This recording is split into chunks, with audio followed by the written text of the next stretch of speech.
Russian propagandists have become accustomed to Trump changing his mind several times, and many make fun of it. However, what they're not accustomed to is Trump imposing sanctions against Russia, and now he's been definitively written out as a friend and labeled an enemy. Actually, today we'll discuss Russian propaganda's reaction to Trump's new phase and form. Well, let's talk, listen, and honor these same propagandists. After all, it's always nice when they're cringe. Morden, one of Solovyov's minions, stated that the Americans' imposition of sanctions against Rosneft and Lukoil is effectively a declaration of war. Such a measure, in his opinion, is more significant than the start of military supplies to Ukraine. It seems to me that the imposition of sanctions against the two largest Russian oil companies, whose share of the domestic oil production market, well, according to various estimates, is between 50 and 55%, is more than half. I think that more than half of Russia's oil is produced by Rosneft and Lukoil. This is essentially a declaration of war.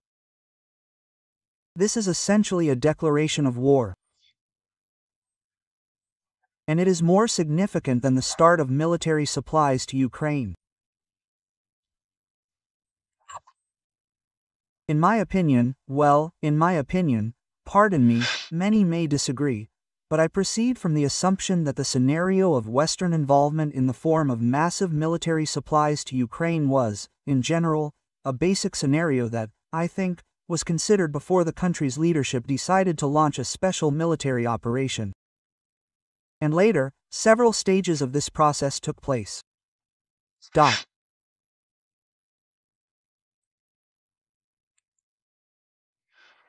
That is, in general, it was understandable. We expected it, we understood it, but a direct attack on a very important part of the global economy, and the consequences of the decision taken by the Americans will be felt by both themselves and the rest of the world, because the oil market, the global oil market, as I understand it, was viewed by many experts, both industrial, financial, and military, as something, well, let's say, with a rather low probability.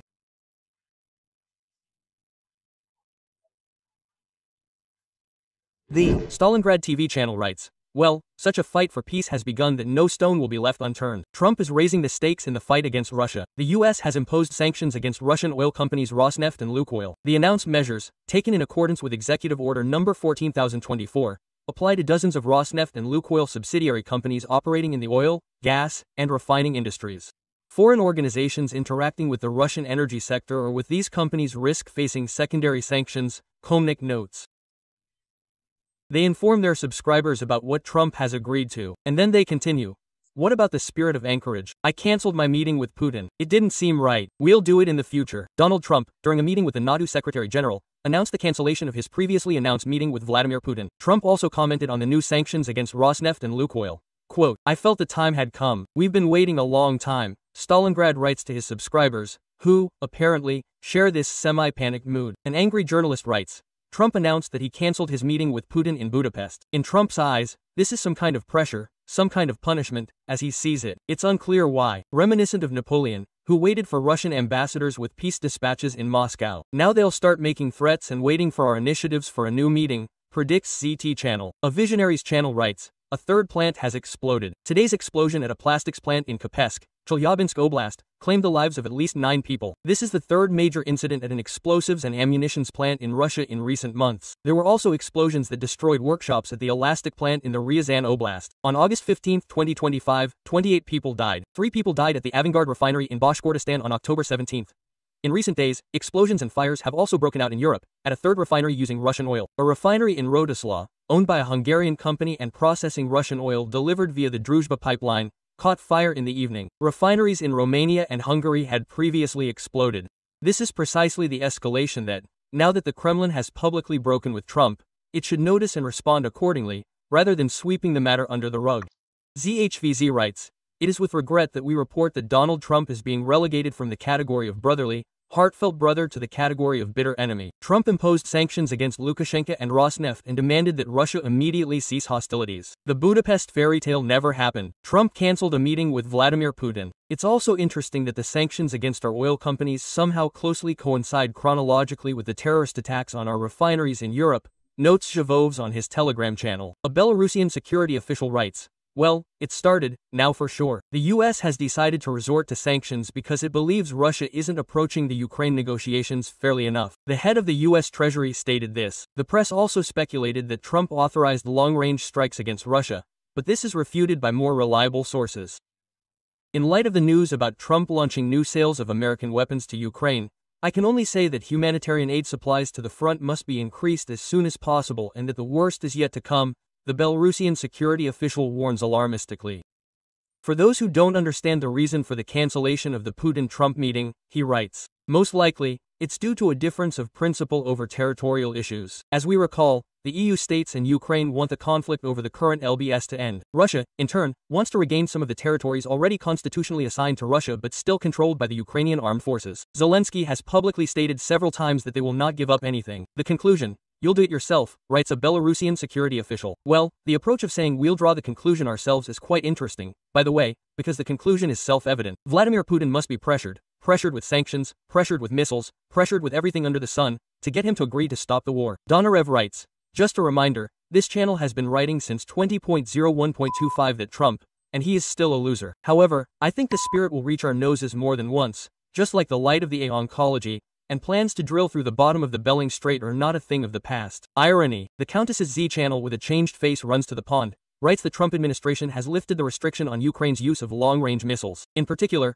we are talking about the Storm Shadow missiles provided to Great Britain. These missiles have a range of over 290 kilometers and are launched from Ukrainian aircraft. Storm Shadow uses American intelligence data for guidance, which gives the United States the opportunity to control their use. Our sworn friend POTUS is bending over backwards, providing ever more compelling evidence of his friendship. But various political figures, adepts, and sects of Ardani are still unable to remove the erased tongues from his Telegram channel.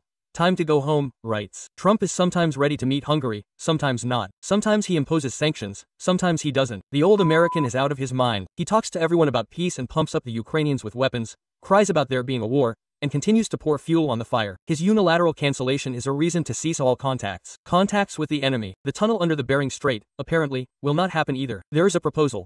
Should we start building it unilaterally as a gesture of goodwill? There are even the first workers, Olya Buzova and Harvard graduate Kirill Dmitriev. Topaz speaks, writes, Trump and his henchmen from the European Union imposed sanctions against Russia. And this does not bring peace closer. There were no illusions. The warming up for a new round of escalation has been going on all week. At first, the Ukrainians and their masters begged for a freeze on the conflict along the front line, and now, apparently, they have decided to continue fighting, not paying no attention to Russia's demands. It's impossible to manage this any other way. The US sanctions target subsidiaries of Rosneft, Lukoil, and more than 30 companies in total. Logically, this should greatly complicate Russia's oil exports. European countries. Accelerating the ban on Russian gas supplies to Europe, a complete ban on crypto services for all Russians, travel restrictions for diplomative, and restrictions on the shadow fleet of tankers that were transporting resources in circumvention of sanctions, they note. Yuri Baranchik, I have to repeat a post written this morning on 22,125, even before the introduction of sanctions against Rosneft and Lukoil, and so on. Before Gallia, we have a cancellation. Incidentally, we have not a cancellation with America, but a war unleashed by Washington. And negotiations with the Russians are a form of war for Trump. I've already said it 100 times. And the phrase stylistic, I kill you with regret and respect. A pure B-movie classic. Atlantism can't be drunk away, gentlemen. Hence the first conclusion. A limited nuclear war in Europe is impossible. Once started there, it will become global. The second conclusion. We need to quickly wean ourselves off nuclear weapons testing. Third, it's time to stop pretending that the US is some kind of intermediary between Russia. The Zelensky regime is a co-opted product of the US and Europe, writes the Ram. Zakanal, it's time to go home, writes. We need to understand long ago that Trump and the US don't need any peace. To do this, we need to study a brief history of the US. Incidentally, there's a high probability that some of our politicians don't know it, just like they don't know the history of Russia. Uncle Sam is constantly at war, loving through the hands of others. America is a full-fledged participant in the conflict in Ukraine. Sometimes it looks weird when we smile at them. It's clear that with the collapse of the USSR, pacifism and FIFism were actively imposed on us. As a result, a couple of generations grew up, far removed from everything, and some of those who instilled it themselves began to believe in the US as a friend. Now the US is only escalating the war against us, and politicians continue to expect something from them. To hope, they canceled the meeting in Budapest. We'll meet somewhere else. No big deal. A very sad logic. Ria Katiusha writes, in Europe, they're blowing up refineries processing Russian oil. The IMF is handing over frozen, actually stolen, Russian gold and foreign exchange reserves to Zelensky's gang. Russian diplomats are being banned from traveling within the EU. Some Euros are trying to arrest the Russian president. But our party of Trump's witnesses is true to itself and believes that the meeting in Budapest will take place someday, and then life will immediately improve. They'll pull up their lace panties again and go to the EU, and maybe even to Britain itself, to their mentally close Pakistani Wahhabis and Eurofags. It's interesting how this fits into the same sentence, but the Zetniks, their soul, so to speak, is foggy and mysterious. Mikrosha writes, Kremlin pool journalist Alexander Yunishev, for some reason, doesn't share Dmitry Medvedev's alarmist and militant sentiments and hopes for mutual understanding with the United States. Still not panicking, even now. If everything is cancelled, why is Orban flying to Washington in early November? Why all these hasty statements from Ruby about the US still hoping for negotiations with Russia? Even Rida is backtracking, stating that there were no calls to shoot down Russian planes over NATO territory. This is a misunderstanding. Of course, there is and will be pressure. Washington wants this to end quickly. Moscow is sticking to its terms, but a common denominator will be found: the Russian sycophant hopes. Rupert Feist writes, as soon as peacemaker Trump sided with the Ukrainians and imposed sanctions, Zelensky immediately declared that there would be no deal because there would be no territorial concessions. We were deceived again, and Faust's mouthpiece is not being ironic. Libusar writes, Trump's hand will fluctuate more than once near the Shloniara indicator, after which it will freeze at Trump. He predicts the future. A typical example of state schizophrenia, as portrayed by Masha Zaharova. Russia views the U.S. Treasury Department's sanctions against Lukoil and Rosneft as entirely counterproductive. Moscow is open to continuing contacts with the U.S. State Department to clarify further parameters of Russian-American dialogue. We're getting stronger. We're building muscle. Nick mocks the reaction of Russian official agencies. Direct Action Z writes, like a jilted woman, blogger Medvedev harshly criticized the cancellation of the Trump-Putin meeting. Blogger Medvedev is setting himself up for a future public spat with Trump on social media, as has already happened. Medvedev's official titles sound grand and long, but in essence, they are all honorary sinecures. Even the fact that he is the formal head of United Russia hasn't etched itself into the public memory. After all, it's obvious that the party is run by completely different people. So, simply a blogger, blogger Medvedev is taking revenge on the West as best he can. For the dashed hopes of the systemic liberals, to whose camp he himself belonged. For the false smiles of Steve Jobs. For the failed visa-free travel to the European Union. For the promise of a better life, for which Dmitry Anatolievich betrayed Russia's sincere ally, Gaddafi, and gave the Norwegians our country's maritime expanses. All this is forgotten, and Dmitry Medvedev regularly reports to us on the number of Russians who have signed contracts with the Ministry of Defense. During the reporting period, these reports usually occur during an inspection of yet another weapons factory. Like a jilted woman, blogger Medvedev, inspired and sincere in his rage, until his now elderly suitor beckons him back. Direct Action. Channel Z reports on this. However, who exactly does he mean by the elderly suitor? That's an open question. Yuri Baranchik also writes that he was inciting Zhidoni against Lukoil and Rosneft. For those who missed it, Trump, having once again changed the mood, imposed sanctions against the verticals of Rosneft and Lukoil. The sanctions imposed by the U.S. marked the first time that the entire production chain of Russia's largest oil groups was subject to complete blocking measures. The U.S. Treasury decree applies not only to parent companies, but also to all subsidiaries where the ownership stake exceeds 50%. The list includes a couple dozen enterprises, production subsidiaries, oil refining and transport branches, including leading ones, the country's refineries. Thus, the entire vertical production chain for refining the export of oil and petroleum products for these companies is subject to the sanctions ban. All assets and property interests of Rosneft and Lukoil located in the United States are controlled by American persons or blocked. Any transactions involving them are prohibited for U.S. citizens and companies, as well as for all transactions through the American financial system. Even if oil is paid for in yuan, as India does, its settlements often go through correspondent accounts indirectly linked to the dollar infrastructure. Now this channel is effectively closed. A separate section of the document warns foreign financial institutions. Participation in significant transactions with companies on the sanctions list may result in secondary measures, a ban on opening U.S. correspondent accounts, loss of access to dollar settlements, and other forms of financial isolation. This dramatically increases compliance risks for banks in Asia and the Middle East, through which the bulk of payments for Russian oil were processed. Even without formal reprisals, a single mention in an OFAC press release it's enough for private banks to begin curtailing operations, fearing the loss of their dollar residency status. Washington has effectively shifted the focus of pressure from financial sanctions to the threat of isolating intermediaries, making the system self-regulating. Every bank is now forced to self-censor. The market reaction showed that the measure is perceived as serious. Brand prices rose by 3 to 4%. Indian refineries began renegotiating contracts, shifting from state-owned to private ones, and fractional rates for the shadow fleet instantly jumped. Rosneft, Lukoil, and others together account for about 3 million barrels per day, almost half of Russia's oil exports. If even 10 to 15% of this volume is blocked or diverted, the country will lose up to $3-5 billion in export revenue per month. However, there will be no direct collapse of supplies. At the same time, the U.S. Treasury launched a number of general licenses issued by OFAC, which allow for the orderly completion of transactions, maintaining supplies for individual projects, such as CPC and the Tengist field in Kazakhstan, and continuing the retail operations of foreign companies. Lukoil branches. This reduces the risk of an immediate energy shock, but does not cancel the long-term isolation campaign. The key element of the decree is the political clause, sanctions related to the call for Moscow to immediately agree to a ceasefire in Ukraine. In other words, Washington left open the possibility of a conditional lifting if the Kremlin agrees to a truce. The economic consequences of the sanctions could be widespread, at least until the Russian side and its clients come up with an antidote. But it is already clear that trade in oil companies will expand, the oil price will be higher than normal, the Russian budget could suffer in the next few months, and Kyiv will declare a holiday. However, it will quickly become clear that this did not significantly affect the course of the war. Not again, until we begin to attack U.S. interests, either on our own or together with the BRICS group of comrades.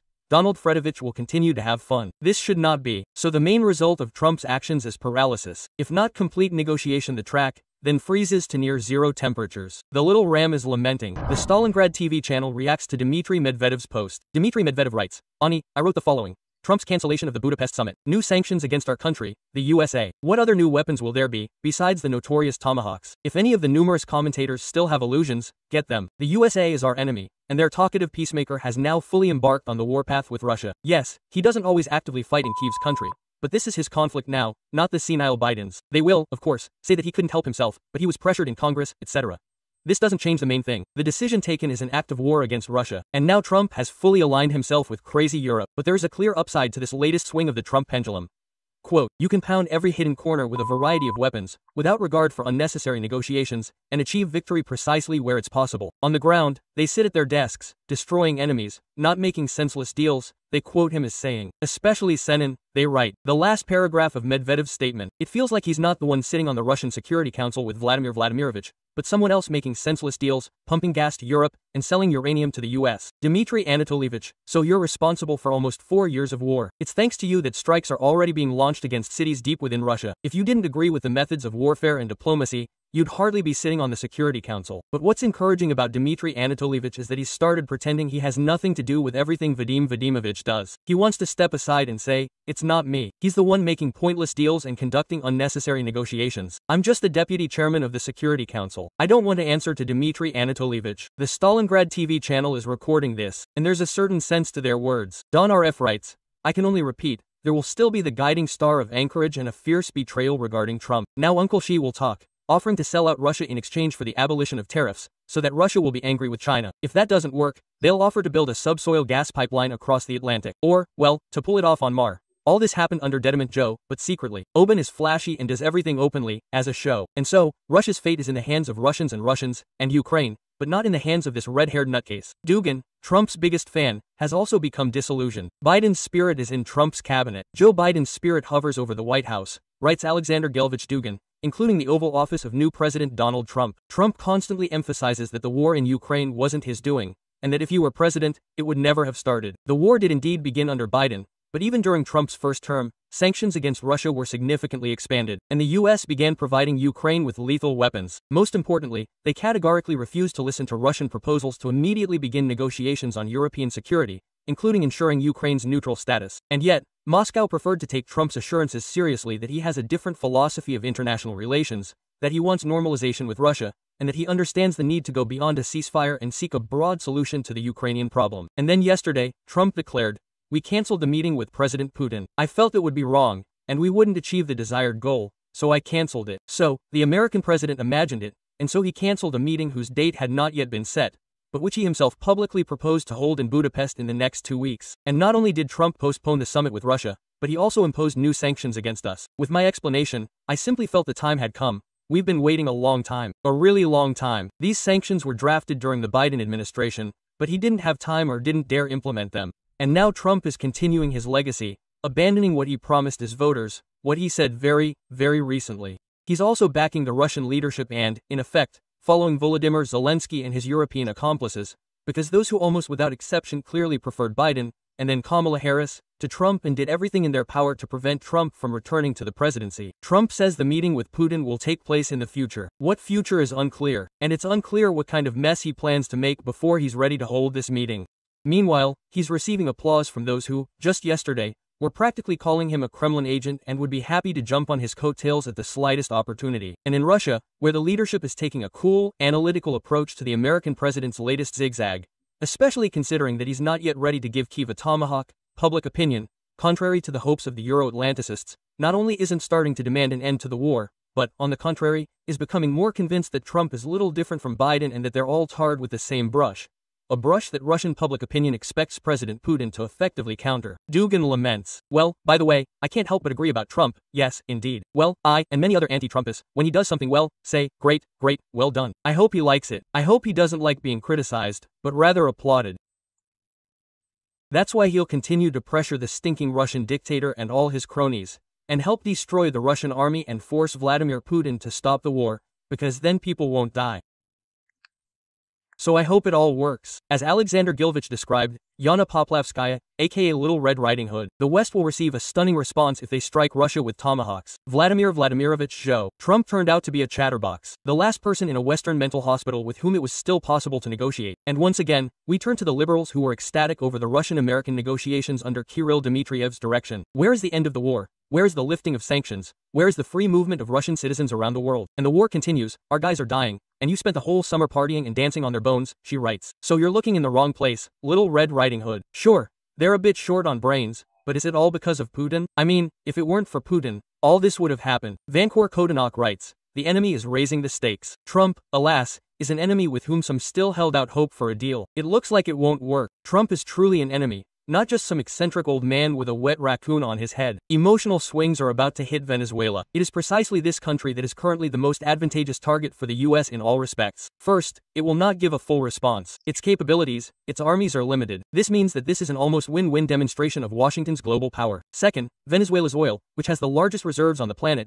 could migrate into the clutches of US oil giants. A third strike on Venezuela can be seen as a rehearsal for a disarming, demoralizing blow against us. The West is still convinced that the Russians will not dare to radically respond to the use of Tomahawk cruise missiles and other missile systems against them. Our training of the nuclear triad and the strategic nuclear forces collapse in the past 24 hours is no accident, just as the Russian president's explicit warning is no accident. And yet, first and foremost, I would be concerned about Kyiv right now. And it's not even that the buffer zone's drug Führer gang, with its manic hatred of Russia and Russians, is depriving Ukraine of its future as a state. To some extent, this is fair for this Ukraine, while the other one can't pull itself into a noose. I'm talking about something slightly different. Attempts to strike in the Russian way, including from the Ukrainian direction, will provoke a response that has never been seen before, let alone before. I'll repeat once again, war. It will be difficult for us. Perhaps very difficult, but the enemy will be, war correspondent Kodianak hopes fiercely. And then the angry journalist writes, the Russian Federation's response in the event of Tomahawk strikes on Russian territory will be serious, if not stunning. He quotes Putin. This, however, you write, should have been done long ago, and it was already clear that they wouldn't. It will be there. But when did the situation even allow for such deliveries? Now, after the fact, it doesn't sound at all menacing. Everything has calmed down, and we've suddenly become super menacing. And before this, Peskov, commenting, only said that deliveries don't contribute to a settlement, but increase escalation. And so on, in the style of other herbivorous talk. In general, no talk about hazelnuts, yars, or other superweapons will be taken seriously until we test them on Ukrainians. A beautifully flying dummy missile without a bowl in the sky over Dnipropetrovsk doesn't count. That is, a precise strike is needed. Here's a missile in flight, here's the explosion and the scale of the strike, here's the destruction, here are the dead Ukrainians. Then these weapons will be taken seriously. Trump, for example, realized that you can shave with weapons without showing their real power. Now he's got some kind of miracle weapon, concludes Zakhanil. In short, as you can see, the disappointment is total. Trump is being denied even the opportunity. Killing. Well, except for some who still hope that Trump will return and share the world with Vladimir Putin. But Vladimir Putin himself made that impossible. What was I talking about? Trump is happy to share the world with Putin. Trump is happy to be friends with Vladimir Putin, but Putin is stubborn. He really wants to destroy Ukraine so much that he's willing to destroy Russia to achieve it. And that's where it's all heading. And this was Michael Naki with you. See you soon. All the best. Bye.